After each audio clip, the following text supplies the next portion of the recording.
Om Asato Ma Sadgamaya Tamaso Ma Jyotirgamaya Mrityurma Amritam Gamaya. Om Shanti Shanti Shanti. Om, lead us from the unreal to the real, lead us from darkness unto light, lead us from death to immortality. Om, peace, peace, peace.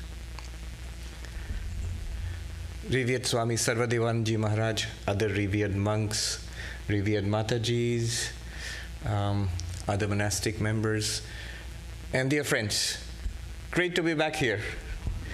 Just a little while ago, somebody was saying, I've seen you in so many places, but you have come to my home base. Well, it's my home base also in a certain way. This is where I started off in the United States.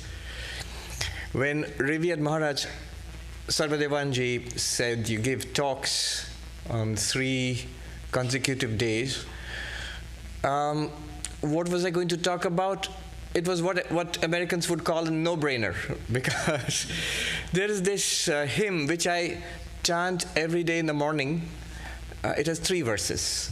And it's called Contemplating Brahman at Dawn, Pratasmarana Stotram, hymn of contemplation at dawn. So contemplating non-duality at dawn. And I'll chant the hymn before you, and I'll give you sort of a running translation. And then we will look at these verses carefully. As Maharaj said, we will have some Q&A after this, today, tomorrow, and day after. I think the Q&A is very important. The message itself is pretty simple, and we have heard it again and again and again. Somebody said to me in New York, not to me straight up, but I heard, it was reported to me, somebody said, it's the same lecture every time. Well, you've caught me out, because it's basically, I have only one thing to say, and it's pretty simple. You are that. You're Brahman. And especially in this day of YouTube and social media, everybody's heard it. It's very difficult to give new talks all the time. But a professor, all the way in Oxford, in England, when I was saying this several years ago, he said to me, don't worry, Swami. People don't come to you to listen to new stuff. They want the oldies, the golden oldies. So, yeah. The hymn goes like this. Pratasmarami hridhi sangsfurad atmatattvam satchid sukha swarupam paramahamsa gatim turiyam yat swapna jagara sushuptam avaiti nityam tad brahma nishkalamaham na cha bhuta sangha pratar bhajami manasa vachasamagambhyam vacho vibhanti nikhilaya danugrahena yanneti neti vachasa nigamavochu tam deva devam ajamachyutamahuragriyam pratar namami tamasaf paramarkavarnam purnam sanatana padam purushottamakhyam yasmin nidam jagadashesha shesha murto rajvam bhujangamiva pratibhasitam vai. Very sublime. I'll give you a running translation. You know, when I used to first started teaching here, that was in 2016, I had these informal classes going. And there was a gentleman in those classes who said, too much Sanskrit, Swami. And so we reached an agreement that he would sit at the back of the class, and I promised to translate everything. But when it was too much Sanskrit, he would wave his hands in alarm, and I would immediately translate and cut down on the Sanskrit. I used the Sanskrit for 2 reasons. One, it's beautiful to hear the original sounds of it. Even if I don't get it, the original sounds are very uplifting. And second, a practical reason. There's somebody there. You can come right in. There's this place here. You can come sit here. Come in. You want to be a witness? The witness consciousness, yes. Okay. So, the second reason is that it helps me so that I have the original text to refer to. So here's the translation. At dawn, I recollect the real nature of the self, ever shining in the heart. I'll explain all this later on, but I'm giving the literal translation now, more or less. Ever shining forth, spontaneously shining in the heart, the real nature of the self, which is pure existence, pure consciousness, pure bliss, which is attained by the Paramahamsa Sannyasis, the fourth, which is the illuminer of our waking, dreaming, and deep sleep. That Brahman I am, that partless Brahman I am, not a collection of material elements. That's the first verse. And it's the one we will concentrate on today. The second one is, at dawn, I worship, I adore that reality which is beyond mind and speech. But because of whose grace speech operates, language is able to express itself and illumine the world itself. Everything is revealed by language, all language operates by its grace. That which the Upanishads, the Vedas, the Upanishads, they cannot reveal directly because it can't. Upanishads are texts, so they can't reveal it directly if it's beyond language. They talk about it only indirectly through negation by saying not this, not this. That God of gods, that self, the God of gods. Remember, all the time he's talking about you. That God of gods, without origin, the one who is without origin, the one whose nature is unwavering, the one who is primary or first, that one I worship at dawn. And then the third verse is, at dawn I salute the blazing sun of consciousness which is forever beyond darkness, which is Purnam, which is infinite, limitless, which is eternal, which is known as Purushottam, the supreme reality, Purushottam.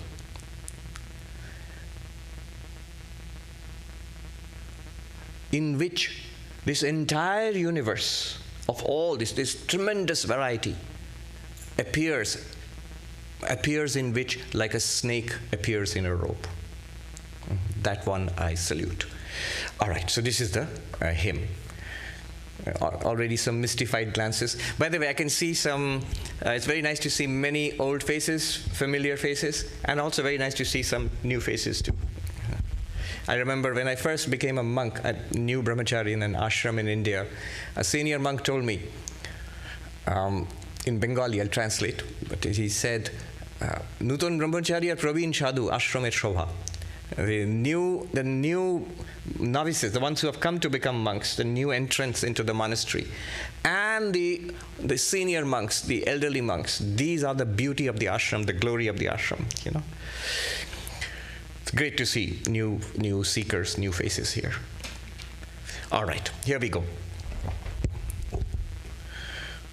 At dawn, which means it's a good practice to start. In any spiritual practice, it's always recommended you start your day with a spiritual practice, with a thought of God, with a prayer. Here in Advaita Vedanta, in non-dual Vedanta, our attention is drawn to our real nature, our abiding nature, the ground of all things, the ultimate reality. It all sounds very profound. Remember, at all times, today, tomorrow, and day after, all times, whenever I'm talking about this hymn, I'm talking about you, just you. We start by Atma Tattvam. Smarami literally means I remember. I remember, bring to my mind, recollect. Atma Tattvam. Atma means self. You, I, myself. But not just self. Atma Tattvam. Tattvam, the word Tattvam in Sanskrit means reality. The reality of the self. Thereby implying, when you just say you, yourself, we already have an idea about ourselves. And the claim here is, you are deeply mistaken about yourselves. you do not know who or what you are. Swami Vivekananda often would say to visitors who came to him here in the United States, if only you knew yourselves as you truly are. That is the key to solving all problems in our lives. So this contemplation on our real nature. And what is this contemplation on our real nature? He says, just contemplate. By the way, this verse, this hymn is Shankaracharya. It's at least attributed to Adi Shankaracharya. So Adi Shankaracharya says that when you wake up, do this. It works really well if you were dreaming just before waking up. And if you have some recollection of a fading dream, or if it's vivid, great. If it's not vivid, at least vaguely if you recollect, immediately do this. Notice how, when you wake up, the entirety of the dream experience disappears and is instantly replaced by this experience of you sitting up on your bed or couch or wherever you are sleeping. How a world disappears and is replaced by another world. I remember just a few days ago it happened. I was dreaming. I was this 12-year-old school kid. And it was school. I remember this much of the dream. It was school, and I was a school kid, and all the kids were running to the balcony of the school to do something, and I was anxious. I was missing out on something. What's going to happen now? Dream, it happens like this. There's anxiety. There's something happening. And suddenly it came to me, oh, it's 15th August, the Independence Day of India, and we all have to sing the national anthem. So I rushed and I started singing the national anthem along with all the kids, and I woke up and I sat up on my bed in Manhattan. And because I've been reciting this hymn, it's become sort of mechanical with me. So the moment I wake up, I start reciting. So it was just, what occurred to me was, amazing. That was India, a corner of India. This is Manhattan, in New York. That was 40 years ago. This is now 2023. That was a 12-year-old kid. Here I am, a 52-year-old monk. That person's appearance was different. This person's appearance, the body is physically quite different. The thoughts in that kid's mind were very different. And thoughts in this mind are quite different. Attitudes, knowledge, memories, very different. The world that was around that kid, it was a school building, and surrounded by school kids, and it's a particular occasion. And here it's the ashram in Manhattan, and it's my bedroom. The world changed. And that was India, this is the United States. The world changed, the person has changed, the time has changed. Time, space, object, desha, kala, vastu in Sanskrit. Tremendously different, completely replaced. One replaced the other. And yet something continued. I was there, I experienced that. And I'm here, I experienced this. And because I'm not a philosopher in that sense, so immediately my common sense reaction, oh, that was a dream, this is real. But the Chinese philosopher, Zhuangzi, he went to sleep under a tree. Philosophers get plenty of time to do such things in the middle of the day. And he dreamt he was a butterfly. Then he woke up, and his first reaction was, am I a philosopher who was dreaming that he was a butterfly? Or am I a butterfly who's dreaming that he's a philosopher? Philosophers can do that. He didn't think that, oh, I was dreaming, now I have awakened. But how do I know? See, Zhuangzi would have told me, hold on. Before you dismiss that as a dream and this as accept this as reality, that world, that person, that time was presented to you, the witnessing awareness. And this Manhattan, this 52-year-old body and this place and this time is being presented to you, the same witness awareness.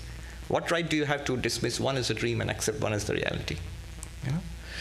The king Janaka, this is a story I love very much.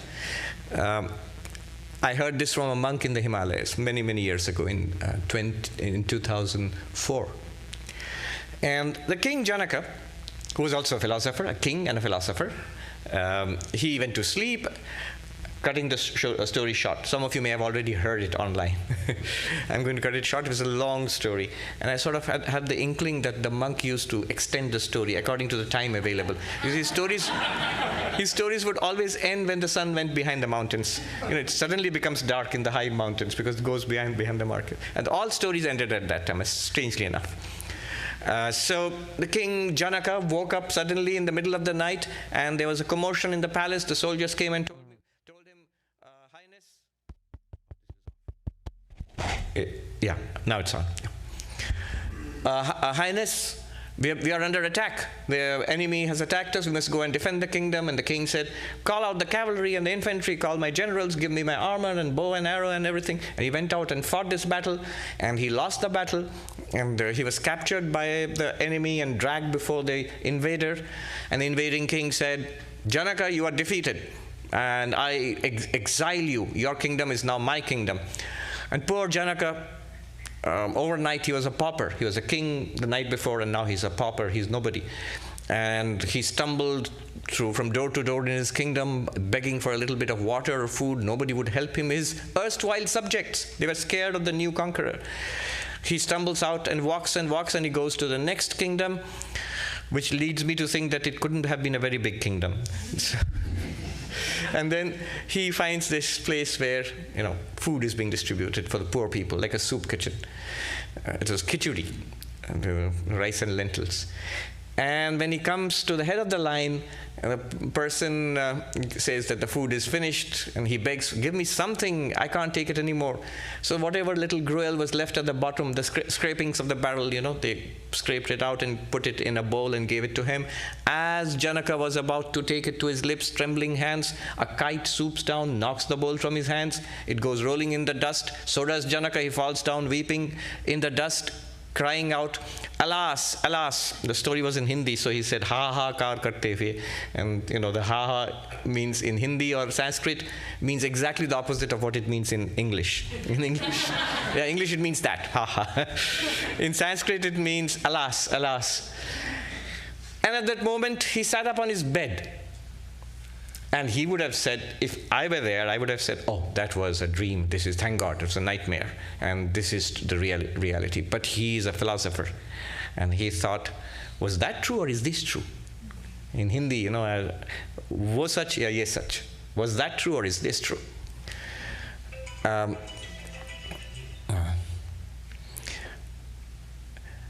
the soldiers came in, the guards. Sir, you shouted, is anything wrong? Was that true or is this true?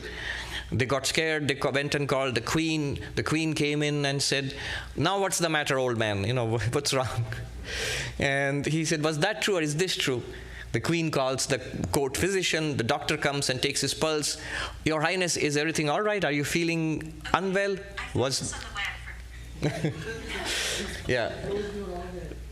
Yeah, so, yeah.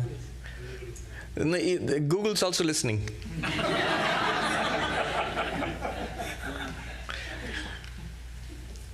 Sometimes it happened once or twice when I gave a Vedanta talk, and suddenly Alexa or Google or whoever it is suddenly says from somewhere in the audience, say, I'm sorry, I didn't understand that. And somebody in the audience said, both you and me, sister.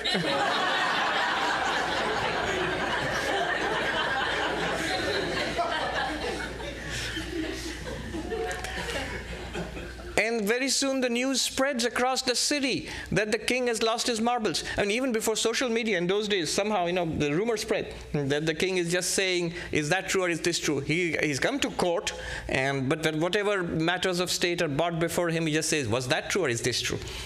People are bewildered, what's going on? But the great sage Ashtavakra is in town, and he hears this, and he's friends with the king. Both of them discuss Vedanta. So he goes to the king's court and says, Your Highness, how are you today? And the king says, was that true or is this true? Imagine, he's surrounded by ministers, his queen, all the soldiers, and was that true or is this true? And Ashtavakra, the sage, he knows the mind of the king. So he says, when you were there, rolling in the dust, bewailing your lot, the defeat, and all your sorrows, All this pomp and glory and your power and prestige, was any of it there? The king said, no. And now when you are sitting in the midst of your power and glory at the peak of your strength, that defeat, that pain, that loss, is any of it here? The king said, no. Then, O king, neither this is true nor that is true. And the king is taken aback. He says, is nothing true then? And then the sage Ashtavakra said, you know, that was not true, that dream, but you experienced it, right? Yes.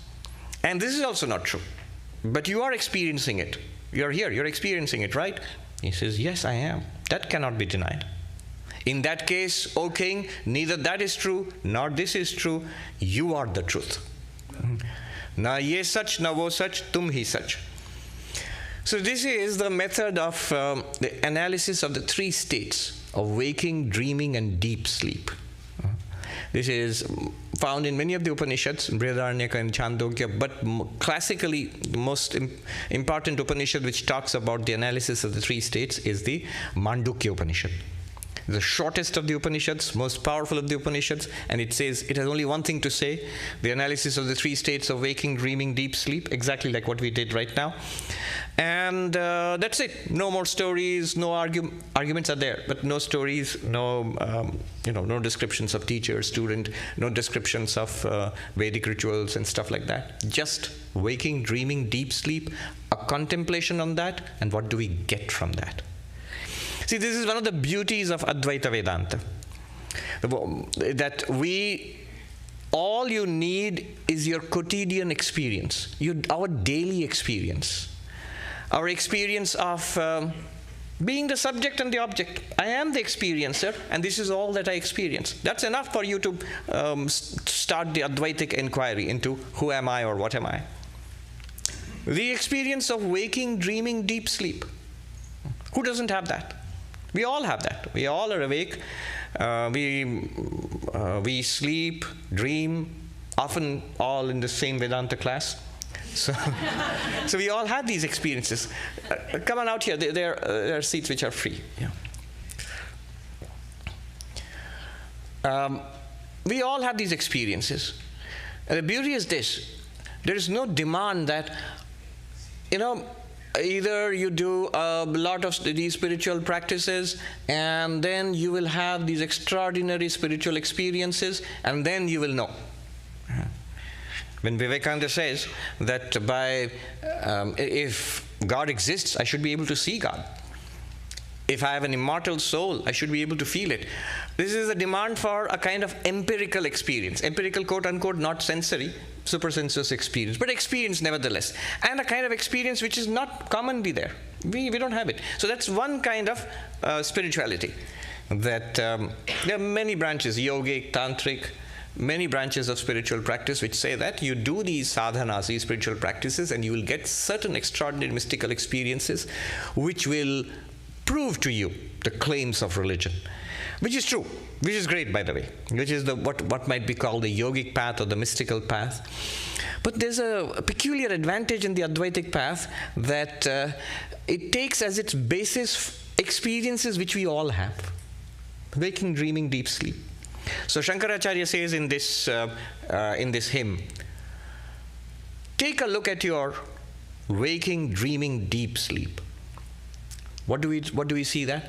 We just contemplate, just take a look at your experiences of being awake, your experiences of dreaming, and experiences of deep sleep. That which illumines all of them. Swapna jagara sushuptam aveti nityam, which is constant, the constant illuminer of aveti literally means knows. Knows, but then knows, the word knows technically, it immediately implies is somebody who's knowing, or some entity which is knowing, and something which is being known, and then some instrument of knowledge is used. So for example, I am the knower, and this is the known object. I use my eyes to see this object. A knower, a known object, and an instrument of knowledge. That's not how you realize the self, the real nature of the self. So a better meaning for this aveiti would be not the knower of the three states, but the witness of the three states. Even the word witness has a slight tinge of an action there, like I'm witnessing. I am the witness of all the states of the body. Or if you're doing mindfulness meditation, you're asked to witness the in-breath and the out-breath. All very good, but still an action. How do you know it's an action? It's an action, not your real nature. How do you know it's an action, not your real nature? If it takes any effort to sustain it, then it's an action. So being mindful, it takes effort to sustain it. You try it. The first experience anybody has of mindfulness meditation is how unmindful we are.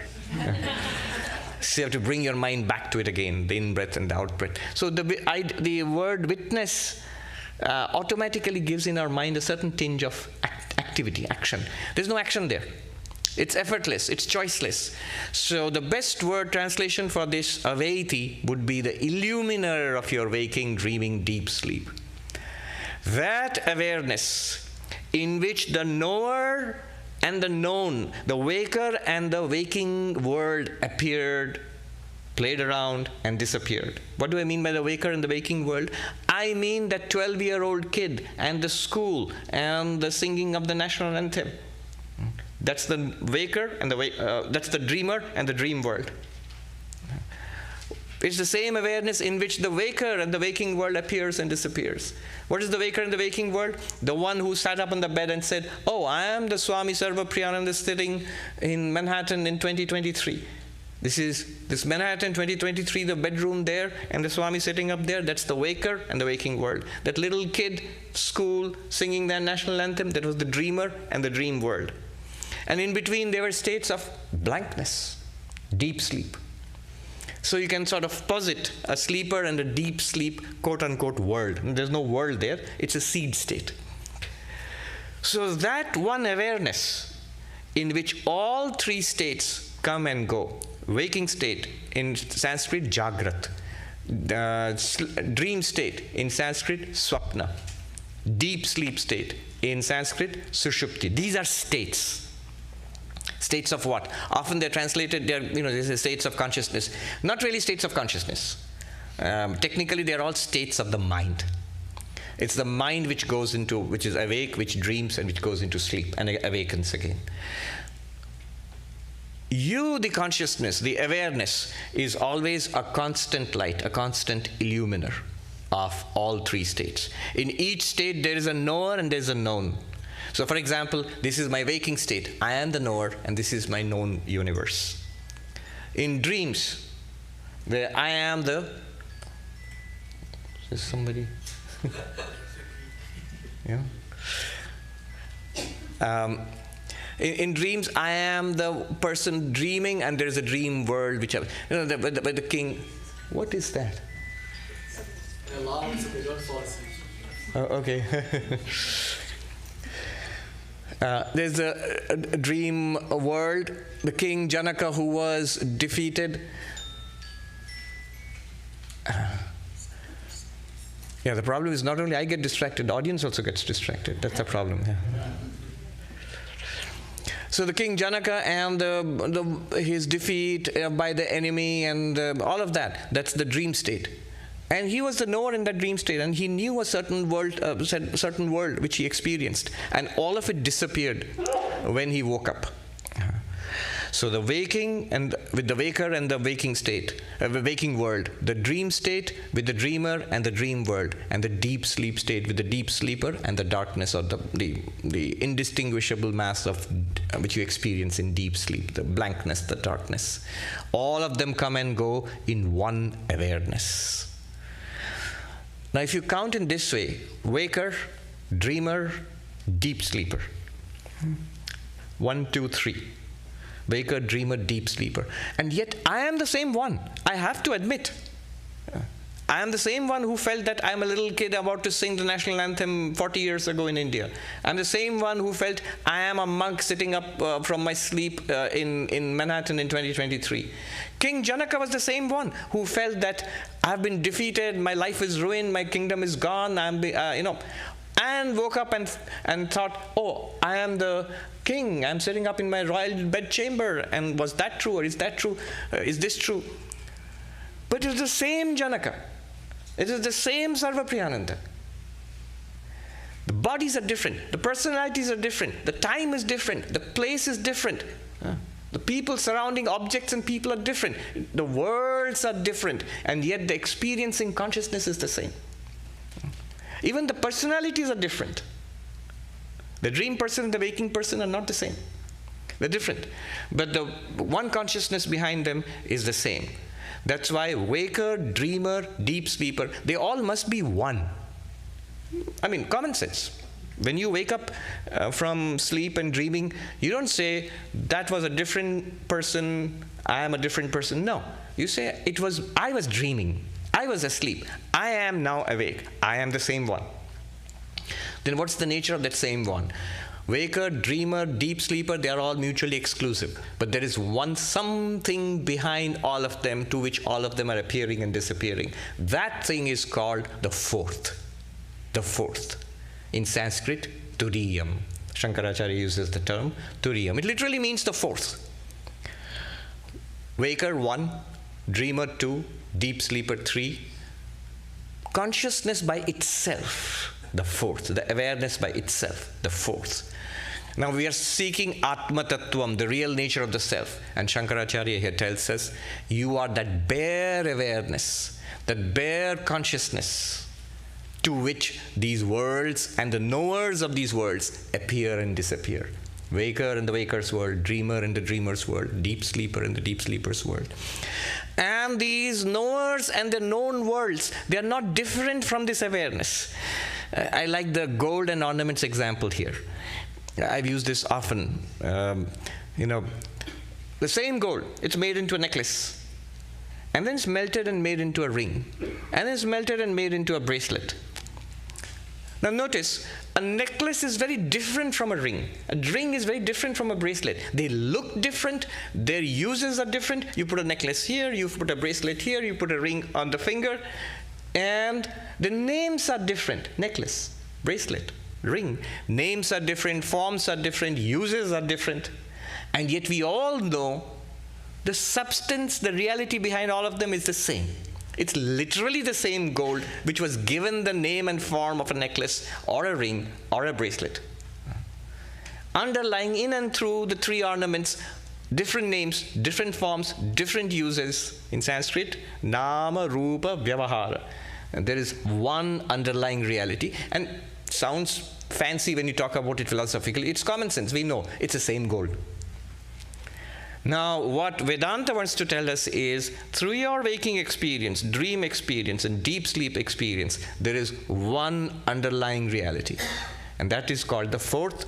What's its nature? What's its nature? What's this fourth? What's it like? Yeah, it's the real me. But what is the real me? And he says, Satchid Sukha Swarupam. It is pure being, pure awareness, pure bliss. You are that. Our first reaction is, I would like to be that. Sounds kind of cool, but I am not, I assure you. I am this body. I am this person. No matter how much fancy philosophy you unload on me, I just literally feel I'm this body and mind. But notice, this body disappeared from my experience when I was dreaming. That I was sleeping on a bed in Manhattan, that whole thing disappeared. And I experienced myself as a little school kid. That this body which was sleeping on the bed was not in my experience when I was dreaming. This King Janaka, who was sleeping on the bed quite safe, was not at all in his experience when he found that he was defeated by the enemy and bound and dragged, rolling in the dust in despair. It was not there. That body was not there. What I'm trying to say here is a subtle argument. Your conscious experience continues without reference to this body. When you fall asleep and you dream, you continue to experience. You have dream experiences. But this body plays no part in your subjective experience of the dream, what might be called your phenomenological experience of the dream. This particular body is not present at all. That means, in principle at least, your conscious experience can continue without being, always with this body. Which means, in principle, the two are not the same. What is the logic I'm applying here? Two things are different if you can experience one thing in the absence of the other. Two things are different if you can experience one thing in the absence of the other. Here, you are experiencing the table and the cloth. Now I can show you the table without the cloth. That means the table and the cloth are different entities, right? Here I can show you the table, no cloth. I can show you the cloth, no table. So they are different entities. But this cloth and its orange color, I can't show them to you differently. They seem different. Orange is a color and the cloth is a cloth. But this orange cloth, you cannot see the orange color apart from the cloth, because you can't have an orange floating in the sky, So I cannot say, though I say this is orange color and the cloth, I cannot in practice show them to you differently. So they are not two different things. It's one thing. This is a kind of a rough way of reasoning it out. So notice, you can experience your own existence in your dreams without experiencing your body. Right now, in the waking state, whenever you experience yourself, your body is there with you. But in dreams, you can experience a world, you can have a lot of experience, good and bad, without this particular body, which will be sleeping on the bed. That's not part of your dream. We have questions, and there'll be time for those questions. But think it through. But let me give you a little bit of a hint about something interesting. You can your conscious experience will continue without the body. You can have that, you can have dream experiences, you can have the deeply meditative experiences where your body does not form part of your subjective experience of yourself. However, the other way around is not true. You cannot have the body without yourself as the consciousness, as the awareness. No experience of body is possible without you as the experiencing consciousness. Let me repeat that. Two things are different if one thing can be experienced in the absence of the other. Cloth and table are different. You can experience table without cloth, you can experience cloth without table. No problem. But, and in the same way, you can experience yourself as a conscious being without your body.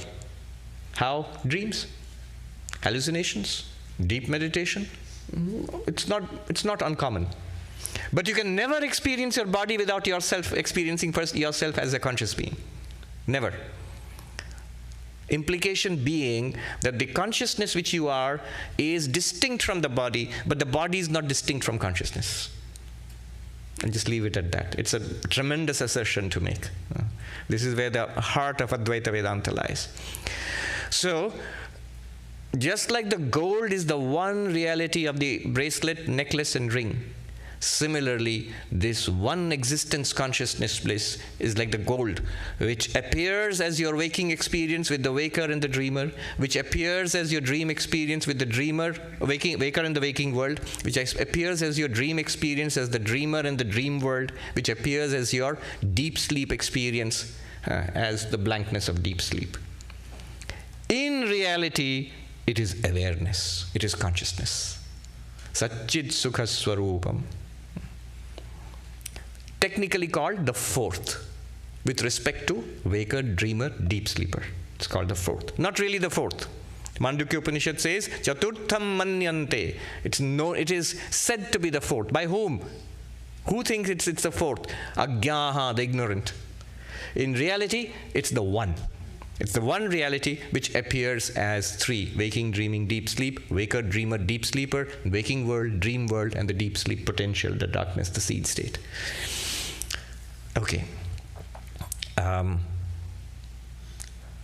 Paramahamsa Gatim, the goal of the Paramahamsa sannyasis. Now, this is the goal of Advaita Vedanta. Shankaracharya is always very partial to monks, so he says the Paramahamsa sannyasis, it's a particular kind of, the highest order of monks in Vedanta, which their goal is realizing this.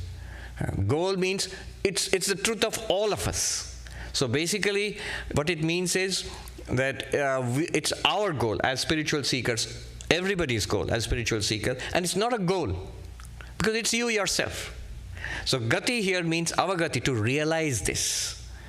It's not a goal to be attained, not somewhere you go or attain something. You realize, I am that Brahman. Hrihi Sangsfurat uses the word. So where do I find this?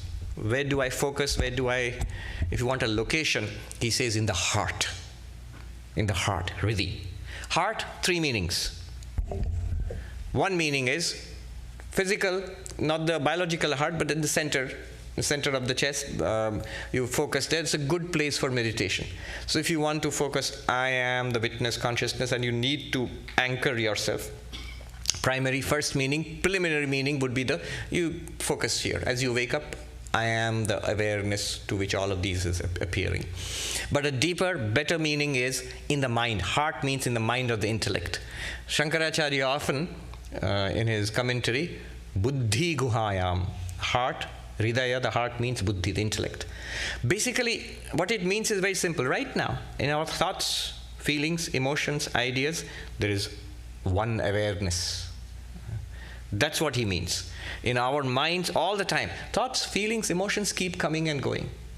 The sense of ego arises, that also goes away. But one thing is constant, awareness. Samsfurat, ever shining forth, spontaneously shining forth. Notice, thoughts are many kinds, feelings of many kinds. When you feel happy, sometimes you feel sad. The happy feeling, sad feeling are different. But both are feelings to you, the awareness. When you're feeling happy, are you aware or not? Are you conscious or not? Yes, you're conscious. Without being conscious, you can't feel happy. When you feel miserable, are you conscious or not? Of course. That's why people try to be unconscious when they're miserable. They drink themselves into unconsciousness, they take drugs, or they're just, they're depressed. I don't want to get out of bed. So you are conscious when you feel miserable. When you're thinking, you're conscious. When you feel, I'm not thinking, what are you thinking about? Nothing. Nothing. All right, so nothing. I'm aware that I'm not thinking anything. When I remember something, I'm conscious of remembering. When I fail to remember something, the tip of the tongue phenomenon, I'm trying to remember, it's not there. I'm conscious of it. Consciousness is there. In waking, in dreaming, in deep sleep, consciousness is there. Thinking, not thinking, understanding, not understanding, remembering, forgetting, waking, dreaming, deep sleep, one consciousness is there, shining forth. That is, he's saying, sangsfurat, spontaneously, effortlessly shining forth. Hrihi sangsfurat. So I said 3 meanings of the heart. One is focus here, it's a good place. Another deeper meaning is locate it in your mind. You are the light shining in the mind. You shining, all the thoughts in the mind are lit up, are revealed. By your light, the mind is lit up. So in the mind. And the deepest meaning of the heart is awareness itself, is the Atman itself. Ramana Maharshi uses it in this sense. Hridaya. The Hridaya in Ramana Maharshi's terminology is the Atman itself. Sri Ramakrishna, he says, the nature of enlightenment is bodhe bodhkara, realizing the awareness in the awareness. In fact, if you expand a little more, realizing that you are awareness where? In awareness. That is the meaning of the heart. Deeper and deeper meaning. Physical, mental, and the real, what you really are, pure consciousness itself. Yes, Hrihi Sangsfurat, Atma Tattvam, Satchid Sukha Swarupam. This limitless being, this limitless consciousness is joy, is bliss. Sat means pure being. Pure being means I am there all the time. My being is not limited. See, here our being is limited. Right?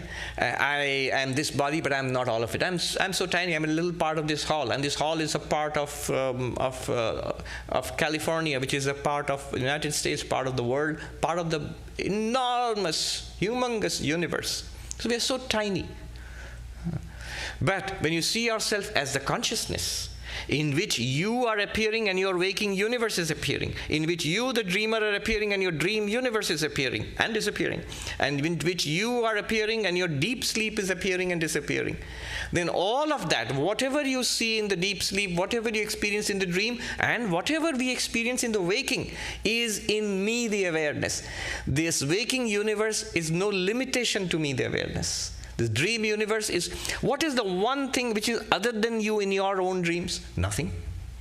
Everything, everybody, whatever you experience, every place, every event is you, the dreamer, in your dreams. Nobody doubts that.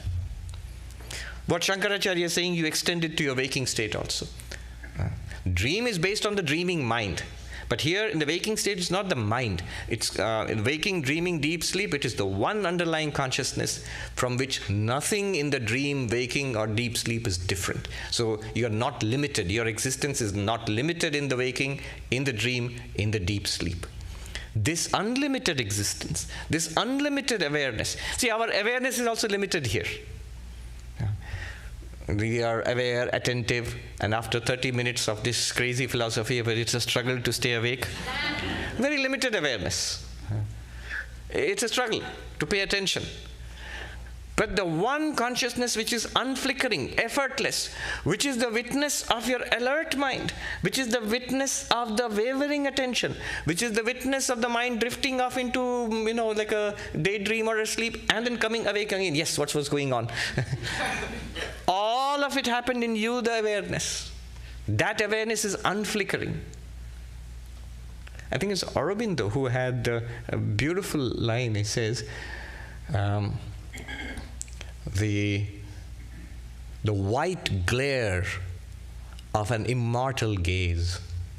The white glare of an immortal gaze. What language? It's pure consciousness. What is the immortal gaze? You, the pure consciousness. And the white glare. White glare is there in the waking, in the deep sleep, in the dream also. In fact, this universe here, which seems to be so solid and real and apart from us, and the dream and the deep sleep is constituted of that white glare. This universe is your radiance. Vivekananda said that this universe is a mirror in which the Atman looks at itself. And the mirror is different from you, but this mirror, the universe mirror, is not different from you. You are looking at yourself. You, through your own power, have projected this mirror into which you can see. How do you see yourself? As this. As this. Paramahamsa gatim turiyam. Tad brahma nishkalam aham nacha bhuta sanghaha. That Brahman, that limitless existence consciousness bliss, in which this universe arises like a wave in our ocean, plays around for a while and disappears back into the ocean. The ocean is neither increased nor diminished by the arising and disappearance of this wave. You are that ocean. Partless. Ocean also has parts, regions, but you are partless. I will not explain. If we have time today or tomorrow, I'll explain more. Nishkalam, partless.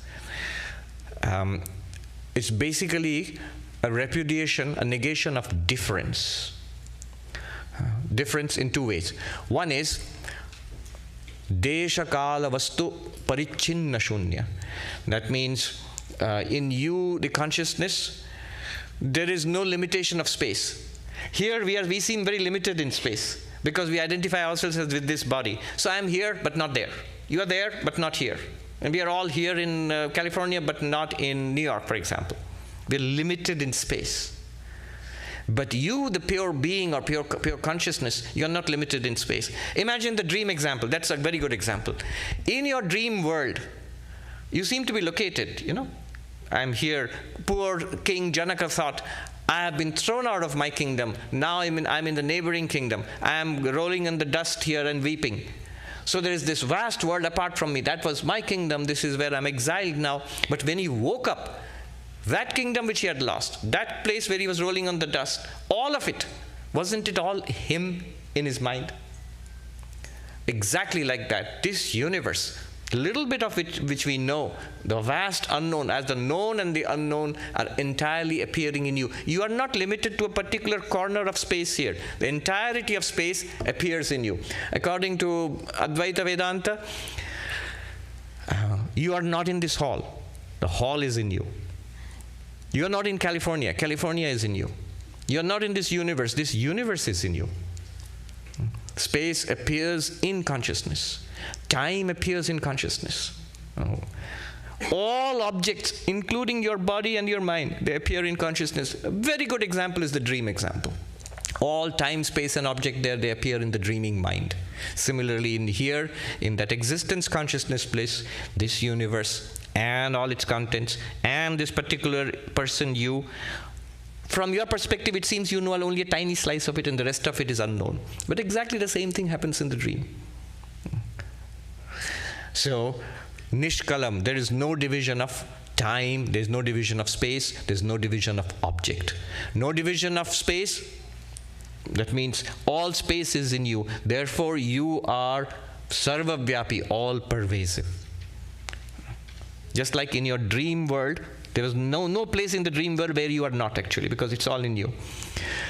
Because time is in you, you are eternal.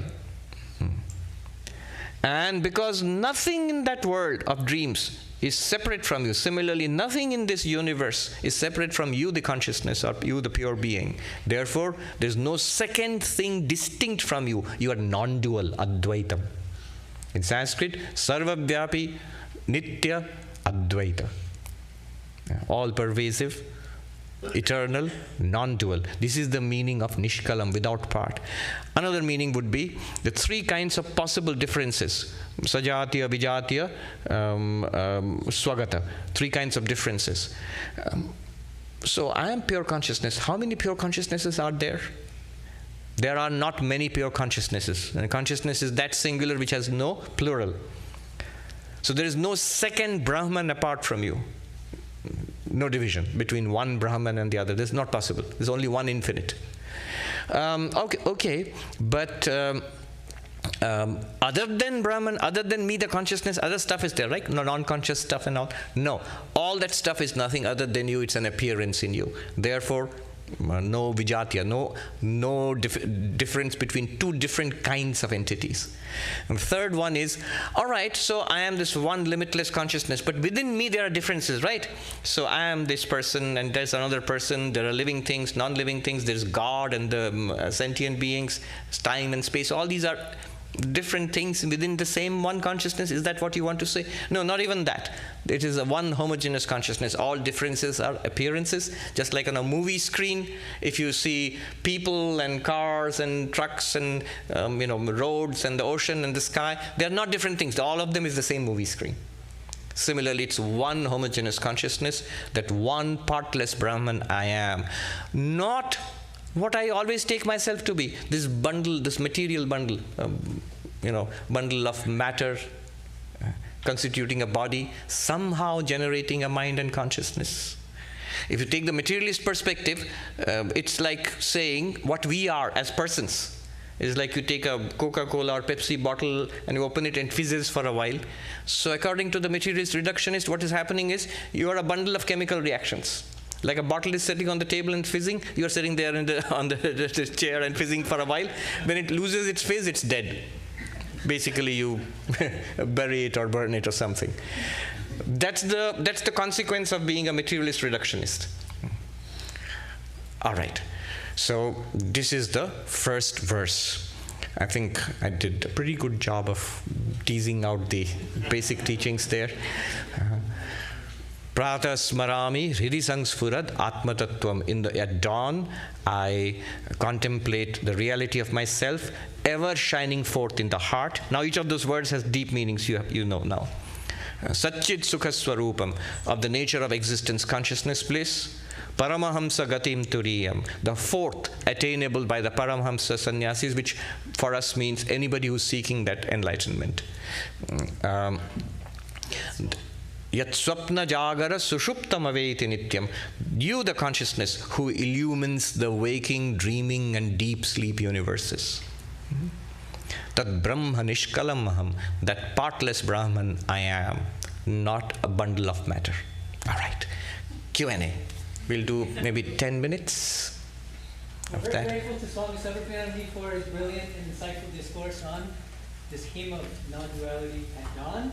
Part 2, 7:30 p.m. tomorrow. Part 3, 7:30 p.m. day after tomorrow. So come again for the next 2 days. We have about 10 minutes for questions, so who would like to ask a question? Tell us your name and ask the question. Raise your hand and they will come to you. Yeah. Say your name and quick. Pranam Maharaj, thank you for your talk. My name is Tejas. My question is, when we're doing discernment with dreams, it's not what, say, psychologists would do, right? If there was a psychologist in Janaka's time, they might say, oh, you're having this dream because of your deep-seated anxiety. It's different. So we shouldn't examine necessarily the content of the dreams. We should just neti it away. And my question is, if we're having a spiritual dream, say I dream a Swami gave me some advice, should we also neti that away, or should we take more consideration into it because it's a spiritual dream, or should we think, no, that's not real, the spiritual, like, it's not? All right. So the question is, it's not what a psychologist does when you consider the dream, the way Advaita looks at it, and the way your therapist might look at it. Sit on the couch or lie on the couch and talk about your dreams. Now, you're right. And the answer to your question is yes and no. You have to be careful there. Just as when we are interested in the gold, we are not really interested in whether it's a necklace or a bracelet or a ring. We are interested in the gold. We know it's the same gold. That's what we are interested in. We are not interested in how it looks, what you call it, and where you wear it. We are interested in the reality itself. However, that does not negate the fact that the necklace is something you put on your neck, and the bracelet is something you put in your wrist, and the ring is something you put on your finger. Similarly, the fact that it's the one witness consciousness which you are, which illumines and makes possible your dream experience, your waking experience, and deep sleep experience. That's what we are interested here right now. But that does not negate the fact that the psychologist may have something important to tell you as a person, as Tejas, as a person in the day-to-day world, some important insight about your mind by analyzing your dream can tell you some valid things. Similarly, a spiritual master can impart something through your dreams and which will be valid for your spiritual practices. So, Advaita Vedanta does not negate the Vyavahara, the transactional reality, right? So, just as the psychologist's role is untouched, and the spiritual teacher's role is untouched. They continue to do what they are doing with same validity, with same effect.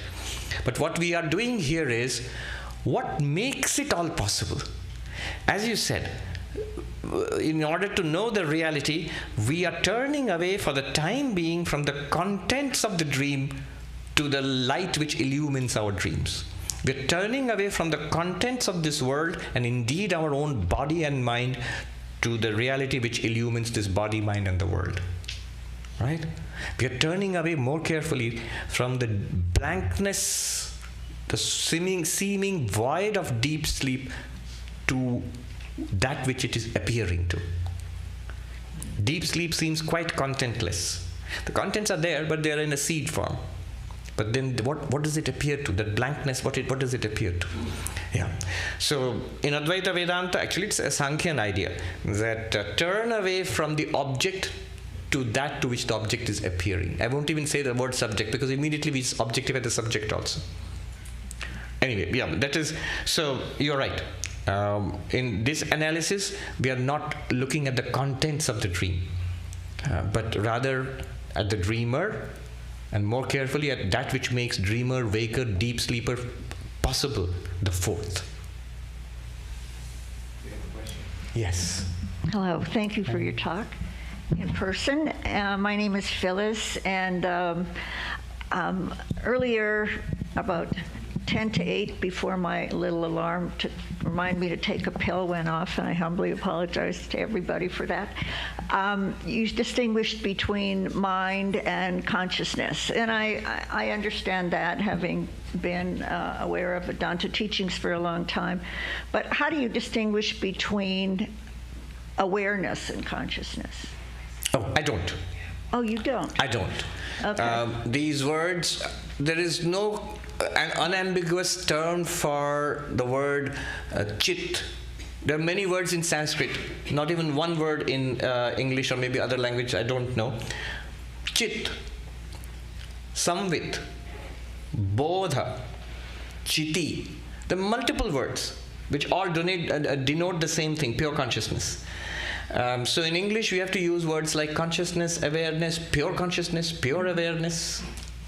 And then you said a little later that the body is distinct from consciousness. Yes. Then could you say the mind is distinct from consciousness? Right. Okay. Thank you. I will make it a little more precise. Listen to this carefully. If you want me to tell you more precisely, I will say the first step is to distinguish body and mind, distinguish consciousness from body, consciousness from the mind. But what Advaita Vedanta wants to say is that body and mind are ultimately not distinct from consciousness. What I mean by this is, it's like this. When you dream of people, places, happenings. But you, the dreamer, are distinct from those people, places, happenings, because when you wake up, they're gone. Are you with me? But those people, places, and happenings in your dream, they are not distinct from you because they can't exist without you. No? Yeah. Now the claim in Advaita Vedanta is exactly like that, right here. You, the existence, consciousness, bliss, you are distinct from this universe, but this universe is not distinct from you. Right. So Yeah. you are not your body, you are not your mind. You are pure consciousness, pure being, but your body, mind, and indeed everybody else is nothing but you. Yeah. They are all one with you. They depend on you, but you don't depend on them. Yeah. More so far, this side is winning with awareness.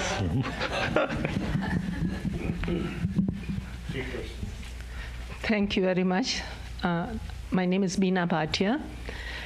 And you were talking about Janak and Neti Neti. And Idama, he's talking about this is correct or this is correct. But Janak fell in, when he saw Ram, he felt bhakti also. So how do you distinguish or how do you correlate with Advait and the bhakti? Yeah, it's a good question. I'm glad you brought it up. There are two different paths, but they lead you to the same realization. They're different paths. As the approach, one is heart-based, one is maybe mind or intellect-based, only to begin with. But both of them take you to the same place. Swami Turiyananda used to say, Vivekananda could say, I am that, I am Brahman. Turiyananda, who was a strict non-dualist, he said, it does not come so easily to us. So I say, thou, mother, thou. Tuhu, thou. And Vivekananda could say that I am that. But basically they're talking about the same thing. One is expressed in a philosophical language, in the language of the intellect. One is expressed in the language of the heart. I have heard Vaishnava Babajis, who are monks, but devoted to Krishna, Radha, living in Vrindavan, teaching about the love of God, about what is ultimately real. They're literally saying exactly what I'm saying, but in a different language, and perhaps in a more appealing and sweeter language. I heard one Vaishnava Babaji saying that you see, the first thing we have to do in the bhakti, in the path of bhakti, is to rise above our sense of I. It's like a house in which we are trapped. People are driven mad by this sense of I, this ego. We never inquire into it. But the tremendous claim, and he's on the path of bhakti, he's saying that making the tremendous claim that I am not I. I am not this one single ego. The moment you step back from that into your real nature, then real bhakti is possible. Then what happens is, you realize that Babaji is saying, you have to realize that for real bhakti, you have to realize this body is not I. This is an instrument for the service of the Lord. This mind is not I. This is an instrument for the contemplation of the Lord. I am just zero. The Lord alone exists here.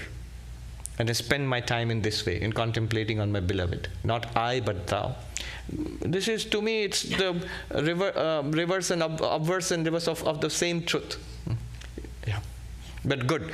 Therefore, many of us here have a strong bhakti practice, and this we must realize that these are not contradictory. These are not contradictory. If your basic practice is bhakti, you stick to that. And somebody will say, Swami, don't worry, I'm going to stick to it regardless of what you say. Yeah, stick to that. But it's good to know these things. Good to know these. Just know these things. That's Sri Ramakrishna said. Get a basic understanding of Advaita Vedanta and then do whatever you like. Advaita gyan achole vedhe jaichyatai karo. Tie the knowledge of Advaita to the hem of your cloth, then do whatever you like. Whatever you like means you can do bhakti, you can do service, you can do meditation, you can do all of them. But the basic idea of this, this is, Advaita would claim this is the science of reality. This is what it is at its most basic level. That is bare level. And then on that you construct whatever superstructure you'd love to construct. Okay, let's take one more question. Yes. Pranam Swamiji. My name is Vikram, and my question is about action. In the 3 states, I think in the deep sleep state, I feel there's complete stillness. At least I don't experience the action. When I'm dreaming, I still feel like I'm doing something, and the experience of action is very prominent when I'm in the waking state. Yes. Why does the mind and the body bound to action?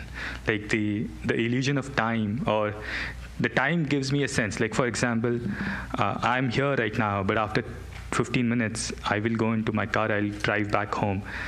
So my question is, why is the mind and the body tied to action, and how much control I have towards my action? Because like after 10 minutes, I don't know what I'm going to do. I'll get into the car and go home. If I wouldn't be here, I wouldn't go into the car and go home. Right. So, yeah, this is a good question. It is not literally true that there is no action in deep sleep, but yes, from our perspective as agents of action, that I do something, that doesn't seem to exist in deep sleep. But remember, theoretically speaking, deep sleep, there is ajnana, ignorance. And from Sankhya cosmology, this ajnana is constituted of 3 gunas, sattva, rajas, tamas, and they are always dynamic, they are in movement. And that's why deep sleep can lead to awakening from deep sleep. So there must be something going on there which propels you back into this dream and waking.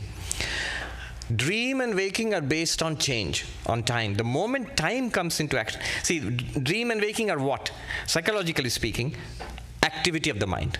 When the mind is sleeping, that's deep sleep. When the mind starts acting, there's dream and there is waking. And acting means time. The moment mind is active means one thought to another thought, one desire to another desire, one perception to another perception. That requires time. Time means change. Change means action. And when the mind becomes active, the sense of ego comes, I. And that I is always connected immediately to mind and body, one mind and one body.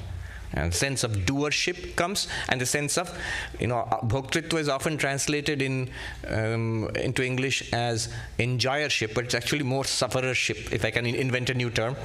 So enjoying and suffering. Yeah. So all of this, it comes when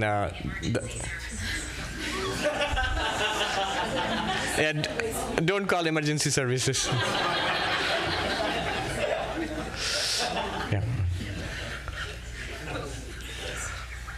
Yeah. Okay, one more question. I think there's somebody. All the way to the back. All right, yes, somebody in the back. Yes. Give the mic to him. And then we'll take one more here. Gentleman, where? Yes. My name is Dhriti Bagchi. I just came here first time, and I'm sorry. I'm listening to. But that's not what you should hear in the first time when you come. I just wanted to know about the Paramahansa, that word. What is the use, what is the meaning of that? Yeah, Paramahamsa is actually technically a title for a particular kind of monk, usually the highest order of monks, which we belong to. So, yeah, but it literally means, the highest meaning is actually the Atman. Your real nature? Yes. And it means, if you take one step down, it means the enlightened person, like Ramakrishna Paramahamsa. And then there is an order of monks called the Paramahamsa monks. Yeah. But take it in a general sense. All spiritual seekers, we are seeking this realization of who am I. So Paramahamsa Gatim, the one which the Paramahamsas want to realize, one which they realize, Paramahamsas realize. Yes.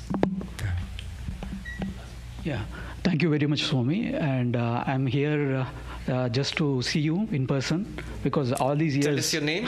Manoj. Yeah, all these years I just watched you on screen in pixels.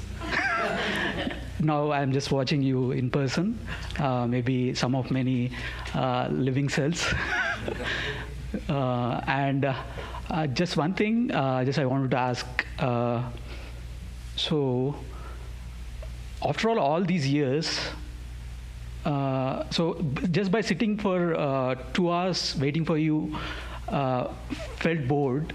So after all these years, how could you maintain that curious kid look on your face?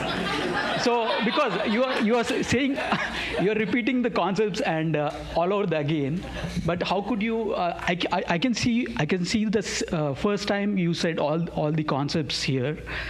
As such, you are saying it in the first place. So how could you maintain that? Okay. And the constant speeches of yours, like it's the first time, as you say for the first time. So sorry, I'm stumbling. Right. It's something nobody has asked me. So full marks for an original question. And that gives me pause, because most of the questions you'll notice I immediately start answering without a pause, because mostly I have heard those questions and I know some of the answers, or at least I can say something about it. Yeah. There are two reasons. One prosaic, but one very, very deep. The prosaic part of it is, I love this subject.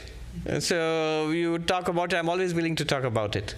So I love this. I love studying about it, hearing about it, talking about it, sharing it, and so on. But another thing, it brings me to the first line of the hymn which we just did. Prata smarami. And literally it means in the morning I recollect or remember. Hriday sangsphurad atma tattvam, the real nature of the self, ever spontaneously shining forth in the heart. Now, if there is something present, it's not correct to say I remember it. So Manoj is there. Am I seeing you or am I remembering you? I'm seeing you. The self, pure consciousness, awareness, is always undimmed, blazing forth effortlessly all the time. We may not look at it. We are using it all the time to look outwards. But it's always available. Vivekananda called it the open secret. And it's always fresh. Each time you look at it, it's there. It's amazing. It is making everything possible. It's always a fountain of freshness. Yeah. It's like, if you look at the sun, don't directly, but if you look at the sun, it is very curious. It's the same ball of light, but it never feels old. It's blazing forth with such vigor and power all the time, empowering all of life in this sense. It's amazing. But that's still a material light. It's a star. It's a sort of very ordinary medium-sized star. And the Atman is the light of lights, is the light of all the suns of the universe. And it's your real nature. It's all the time available. So that's the source of all freshness. For all of us, it's always available all the time. It makes everything possible in our lives. Good question. So it's basically a perspective how you look at it. Yeah. Then it makes sense. Yes. First of all, there's a love for the subject. So I'm never tired of talking about this. But consider what I said about that. When Shankaracharya says, I remember early in the morning, recollect, there are two meanings to that. One is, yes, you can recollect all your Vedantic learning and make it available, put it to bear on your experience of waking up. Bring it to bear on your experience of waking up. Okay, here's something I forgot to mention. There is a verse in all places in the Bhagavatam, which is a remarkable text of devotion and knowledge. In the Bhagavatam, there is a verse which says, at the junction of dream and waking, take a look at yourself. You will realize what you truly are. And the next line is stunning. Then you will come to know bondage and liberation are illusions. They don't exist in reality. Maya matram bandha moksham cha na vastutah. So, junction of dreaming and waking. That's a powerful doorway to recognize what you are. And that which you are is not available only at the junction of waking and dreaming. Once you recognize it, it's available now. All the time. Effortlessly. And then that thing is beyond our concepts of bondage and liberation. That I am in bondage, I am a spiritual seeker, now I will attain enlightenment, liberation. You realize that it doesn't apply to you, actually, that reality. Yeah. Yes, that's the last question, then we have run out of time. Tomorrow, others can ask questions tomorrow. Namaste Swami, my name is Harish. I resonate with both of them, first discourse or any spiritual class, as well as I've seen a lot of videos of yours. With that, I have two questions, one very basic and one basic. Very basic is when you say, like we say, with respect to Advaita, we say, Ishavasyam idam sarvam, so God is all-pervading Shiva or Brahman. And we also say it's pure bliss or pure consciousness. So in matter, like for example, the world, do we have the consciousness? Like, does it assume that it has consciousness or not? Or is the consciousness also a manifestation of that? Like, is it something which is in the living body and not in the objects? That's one question.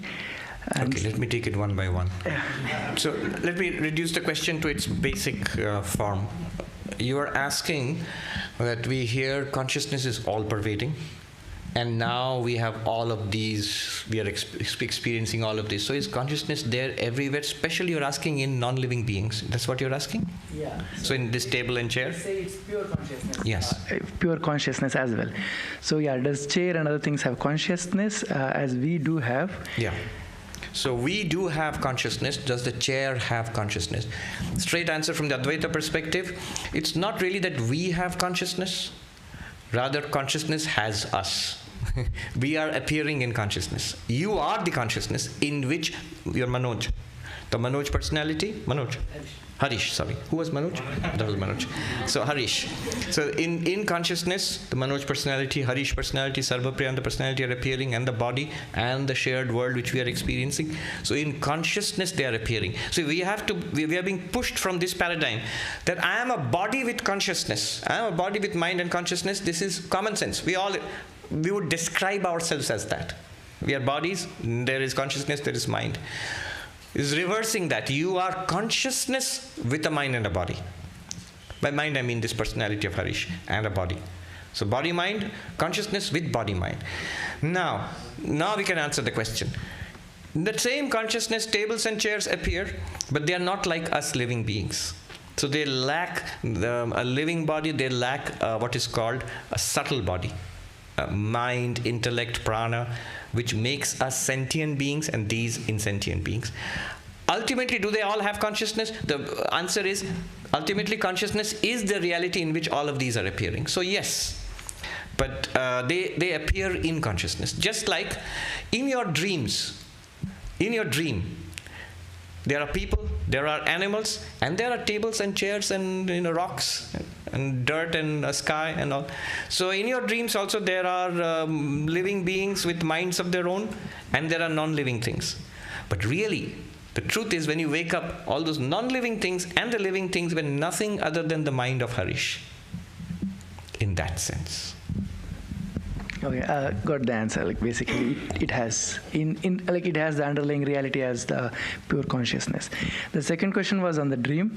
So you mentioned that just like in the dream, like in my understanding, dream is brain projects the me or that in me sees. Slowly. These are very profound things. The moment you say brain projects, this is where consciousness studies is stuck. This is the hard problem of consciousness. Does brain project a dream? Then you've already bought into the materialist reductionist paradigm. If you say mind projects a dream, fine. Nobody disputes that. But what is the relationship between mind and brain? That is the whole question since Descartes. What was your question? Yeah, so if no, thanks for clarifying. So I was just saying the mind projects and the consciousness sees the movie, like it's probably the way the dream works. So the question was, you concluded that like with when similarly, so the real world is an appearance or it's a projection from the real me.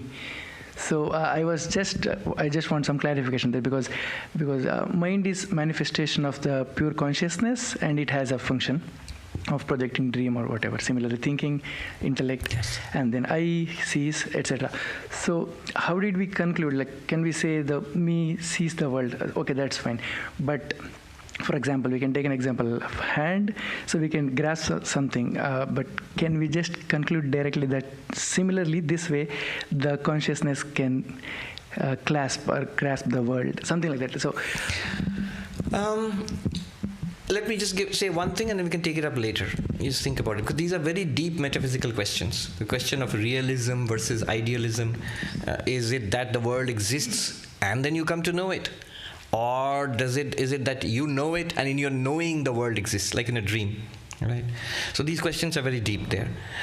Just use that, think about that basic criterion I'm giving you. If two things are independent and separate, you should be able to experience them separately. I gave you the example of the table and the cloth. You can see the table? Can you see the cloth? No. You can experience the cloth. Are you seeing the table now? No.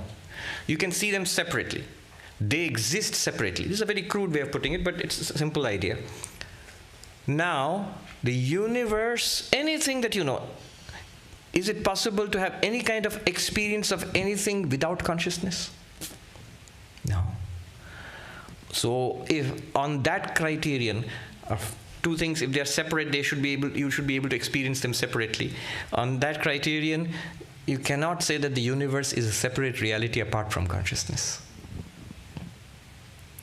It runs deeply, it's deeply counterintuitive to the way we have been taught, because our whole worldview is a modern scientific worldview, which is an objective worldview, which is also at its heart a materialist worldview. But that's just one possible metaphysics out of several alternative metaphysics. And people are actually beginning to question it now. One thing I'll share with you here. One reason why I like Advaita so much is it does not go against any of the accepted findings of mainstream science. It's easily compatible. Yeah, let's end with that. Om Shanti Shanti Shanti Harihi Om Tat Sat Shri Ram Krishna Arpanamastu. Thank you. So, okay.